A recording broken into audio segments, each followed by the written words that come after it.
Shalom, shalom, peuple de Dieu. Que le Seigneur nous bénisse. Et ce abondamment. Qu'il nous remplisse de joie et nous comble de bonheur. Et que sa gloire couvre nos pas. Alléluia. Le thème que je veux voir avec vous ce soir. Prier, oui. Mais comment devons-nous prier? Nous devons prier, c'est vrai. Mais comment devons-nous prier?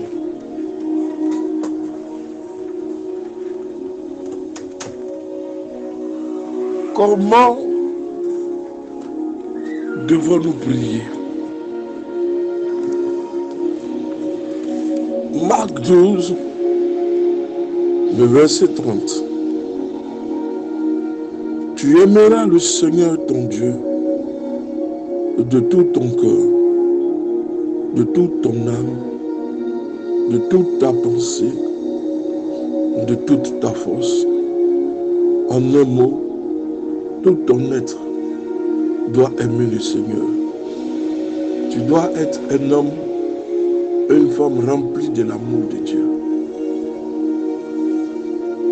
Si tu aimes, comme la Bible dit, le Dieu, le Père que tu ne vois pas, et que tu haïs ce que tu vois, tu n'es pas dans l'Église, dans le corps de Christ. Parce que le corps de Christ est caractérisé par l'amour. Marc 12, le verset 30. Tu aimeras le Seigneur ton Dieu de tout ton cœur, de toute ta pensée, de toute ta force. La plupart des humains, excepté peut-être des irréductibles athées, des gens qui ne croient même pas à la prière, qui ne veulent même pas élever la voix à une divinité quelconque. Vestiaire collectif, le secret du yoga. Ils ne veulent pas élever la voix à une divinité quelconque. Sinon, à un moment donné, sinon la plupart des humains, comme je disais, sauf les irréductibles athées, prient un jour ou l'autre une divinité. À un jour ou l'autre, un fétiche. Un jour ou l'autre, des amulettes. Donc, il y a toujours des amulettes, il y a toujours une divinité que les gens ont l'habitude de prier.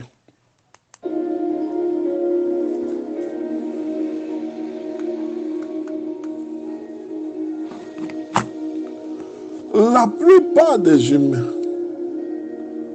excepté d'irréductibles athées, prient un jour ou l'autre une divinité à une autre, bien souvent sous le coup d'une émotion. On dirait aussi par ignorance. Les gens ont servi d'autres dieux par ignorance. Et d'autres aujourd'hui le font en connaissance de cause. Aujourd'hui, quand nous voyons ce qui se passe, tout le monde veut devenir riche. Et beaucoup vendent leur âme au diable, pactisent avec le diable, ont des relations avec le diable, vendent une partie de leur corps pour obtenir la gloire. Le vrai chrétien est appelé à vivre une vie de prière.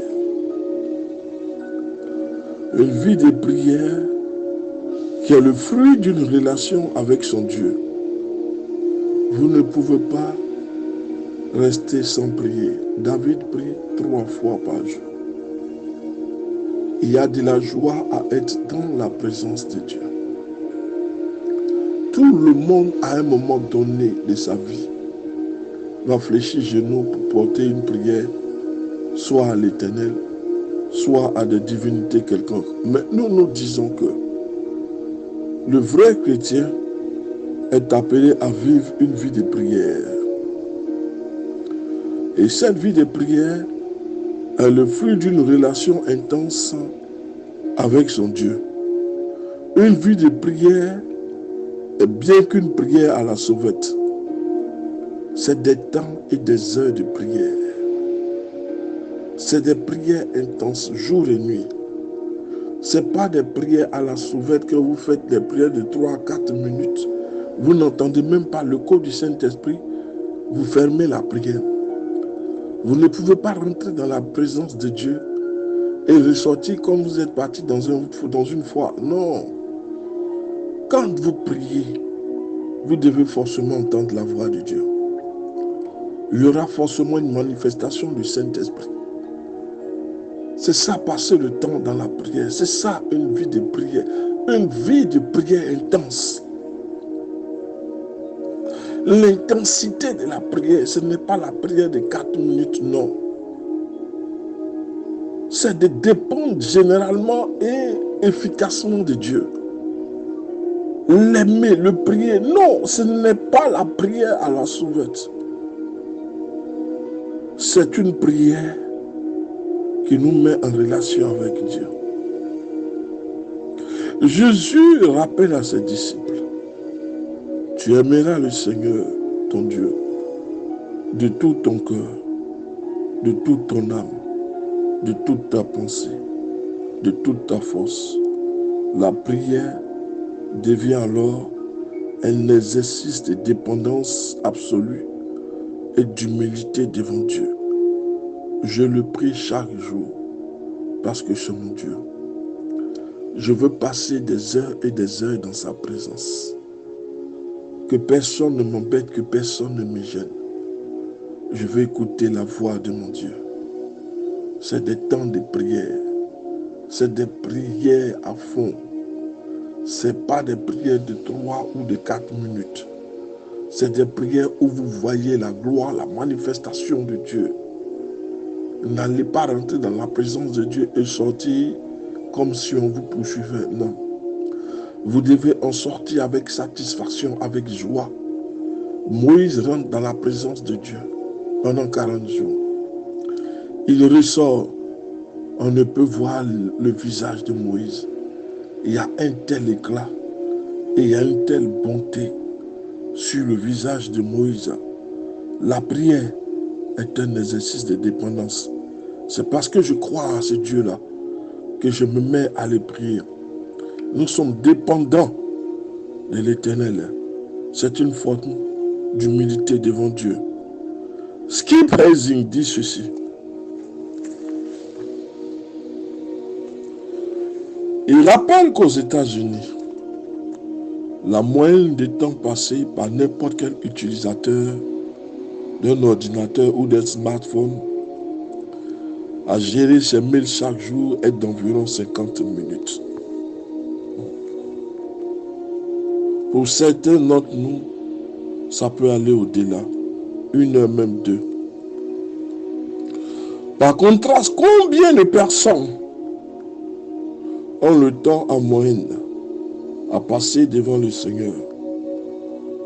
Le chrétien passe-t-il combien de temps dans sa conversation avec son Dieu chaque jour?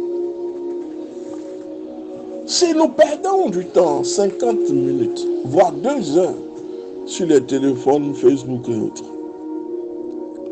combien de temps allons-nous consacrer à l'Éternel? À lire et à méditer sa parole, à le prier, à rester dans sa présence, à chercher à être rempli de sa présence. Combien de temps allons-nous passer dans sa présence? Si nous faisons 50 minutes ailleurs et nous faisons 4 minutes en moyenne dans la présence de Dieu, qu'est-ce que nous cherchons? Non, nous n'allons rien obtenir. Seulement 4 minutes devant Dieu. Dans son livre, Skip dit ceci. Dans son livre intitulé Réponse à la prière, il dit ceci. je me suis rendu compte que la priorité dans ma vie devait être de trouver chaque jour la joie d'être dans la présence du Seigneur. Est-ce que c'est la même chose pour toi?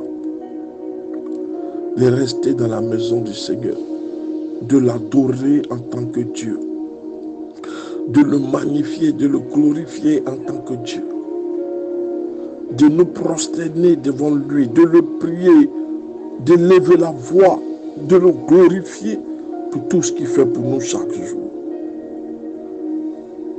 Est-ce que nous arrivons à faire cela? Mais là, est-ce qu'il parle un peu comme David? Parce qu'il dit ceci. Je me suis rendu compte que la priorité dans ma vie devait être de trouver chaque jour la joie de la présence du Seigneur. Et pour cela, j'ai compris que je devais m'adonner avant toute autre chose à la lecture de sa parole, avant même la prière. Pas seulement la simple lecture de sa parole, mais aussi la méditation, la réflexion approfondie sur ce que je venais de lire, conforté de l'appliquer à mon cœur. Méditer sur ma lecture afin que mon cœur soit encouragé, conforté, averti, instruit, parfois même repris. La priorité, c'est de passer du temps dans la présence de Dieu. C'est de sentir sa présence. C'est de sentir qu'un Dieu existe et qu'il est capable de tout. Qu'il marche avec nous jour et nuit. Qu'il ne nous abandonne pas. Mais qu'il cherche des personnes, des hommes et des femmes qui vont se retrouver devant lui nuit et jour pour le prier, pour élever des tours de prière, se tenir à la brèche. Parce que dans la présence de Dieu, l'Éternel nous ouvre toutes les portes. Adorons l'Éternel de façon désintéressée. Ne venons pas devant Dieu chaque fois pour demander des choses. De quoi est-ce que vous avez besoin? L'Éternel cherche une chose, les vrais adorateurs, parce que l'heure est arrivée. Les vrais adorateurs. Et Miller disait ceci. Avant la prière, je méditais la parole. Et lorsque je médite la parole, ce que je comprends dans le verset est ce qui constitue mon sujet de prière, ma réflexion approfondie. Vous ne pouvez pas prier sans base biblique, sans fondement biblique. Vous devez vous appuyer sur les versets bibliques. Vous devez comprendre ce qu'est la parole de Dieu. Elle est le garant de succès et le garant de ton élévation. Nous devons agir conformément à la parole. Et nous devons appliquer notre cœur à méditer la parole de Dieu. Souvenons-nous que la prière que Dieu agrée est celle qu'il a initiée et qui ainsi correspond à sa volonté. La prière ressemble à l'établissement d'une coopération entre Dieu et nous, parce que quand nous prions, nous nous soumettons à l'Éternel. Et l'Éternel nous transmet des paroles, parce que ce qui est caché aux autres, Dieu nous révélera ces choses. Tout se passe dans la prière, dans l'intimité avec Dieu. N'allez pas à la sauvette. Prenez votre temps. Priez le Dieu d'Israël, le seul Elohim. Priez-le véritablement. Parce que la prière, c'est ta coopération entre Dieu et toi. L'Éternel fait une promesse que nous découvrons dans les Écritures et nous répondons en disant, Seigneur, je voudrais en tirer avantage. Je voudrais coopérer avec toi. Ainsi Dieu, à travers la prière, nous invite à coopérer avec lui, à marcher avec lui, à être dans la joie tout le temps, à glorifier son nom, à l'élever. Dieu ne cherche qu'une seule chose de notre part, la prière et l'adoration. Il mérite l'adoration, ce Dieu-là. Aucun autre Dieu n'est l'égal et aucun autre Dieu ne peut s'exprimer au-dessus de lui parce qu'il est unique. C'est le véritable Elohim. Prier Dieu est une nécessité vitale, est une priorité. Sans la prière, frère, nous sommes à la merci du diable. La prière établit une saine coopération entre Dieu et toi. Tout ce que tu demandes, alors Dieu te le donnera. Mais il veut voir la sincérité de ton cœur. La prière et l'adoration, la méditation et la mise en pratique de sa parole. Ce sont des choses qui touchent le cœur du Seigneur.